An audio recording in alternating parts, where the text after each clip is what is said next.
Chemistry at its heart is the science of transformation. It's about how substances interact, break apart, and recombine to form everything in our universe. But with billions of possible reactions, we need to recognize patterns.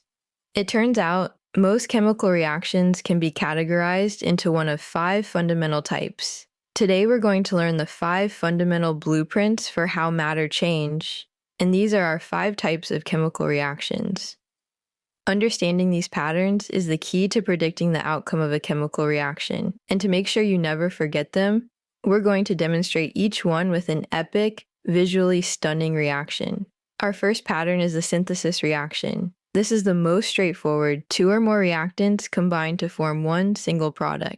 Think of it like taking 2 separate Lego bricks, A and B, and clicking them together to form a single structure, AB. A classic example is the formation of magnesium oxide. We take magnesium, a shiny metal, and react it with oxygen from the air. The 2 elements combine to form one new compound. So for a synthesis reaction, we are always looking for multiple reactants to combine to form a single product.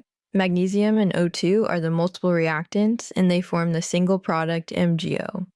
Next, we have the opposite of synthesis, the decomposition reaction. This is where one reactant breaks down into 2 or more products. This is the reverse of our last pattern. We start with the larger structure, AB, and break it down into its smaller constituent pieces, A and B. A great demonstration of this is the rapid decomposition of concentrated hydrogen peroxide. A single compound H2O2 will rapidly break down into 2 simpler substances, liquid water and oxygen gas. With a little catalyst to speed things up, the result is truly explosive. The one reactant, H2O2, is breaking down into multiple products, H2O and O2. So for a decomposition reaction, we are always looking for one reactant to break apart into multiple products. H2O2 is the single reactant, and H2O and O2 are the multiple products. Our third pattern is the single replacement reaction. This is where a single element reacts with a compound and kicks out a similar element that has the same charge, positive or negative, taking its place. If we have 2 metals, A and B, and A is the element alone, and B is the element in the compound, the more reactive element, A, will displace the less reactive element, B, from a compound BC. The general form is A plus BC forms AC plus B. On the product side, B is now alone, and A is in the new compound formed, AC. This reaction can also take place for nonmetals. If we have 2 nonmetals, D and C, and D is the element alone and C is the element in the compound, the more reactive element D will displace a less reactive element C from a compound BC. On the product side, C is now alone and D is in the compound formed, BD. The element replacing the other has to be higher on the activity series. If the element is not higher on the activity series, there will be no reaction. To see this in action, we'll place a strip of solid zinc metal into a beautiful blue solution of copper 2-sulfate. The zinc is more reactive than the copper, so it will cut in, replacing the copper in the solution. Zinc, the element alone, replaces copper in the solution to make a new compound. Zinc sulfate and copper is now alone and can be seen by the color change. So for a single replacement reaction, we are always looking for one element and one compound on the reactant side, and one element and one compound on the product side. The element of the same charge will replace the other in the compound and has to be higher on the activity series for the reaction to occur.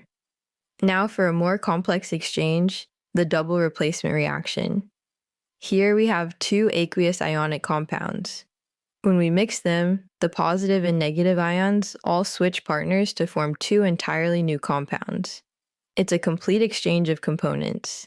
The general form is AB plus CD forms AD plus CB. These reactions are often breathtaking, especially when one of the new products is an insoluble solid called a precipitate.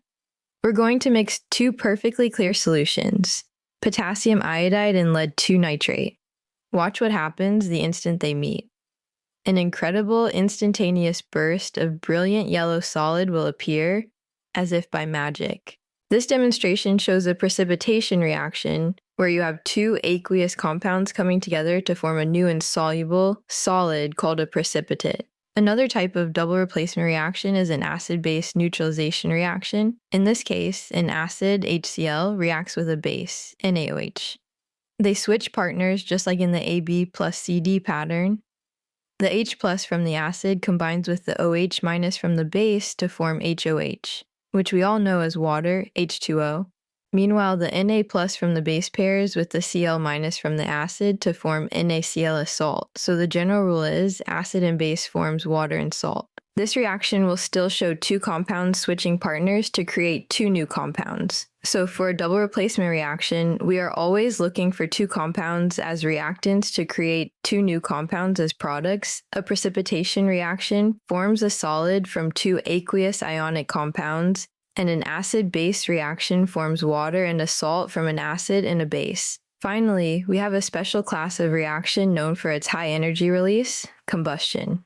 This is a reaction where a substance, typically a hydrocarbon, reacts rapidly with an oxidant, usually oxygen from the air, to produce a massive amount of heat and light. The typical products are carbon dioxide and water. For our grand finale, we'll demonstrate the combustion of isopropyl alcohol vapor in a classic experiment known as the whoosh bottle.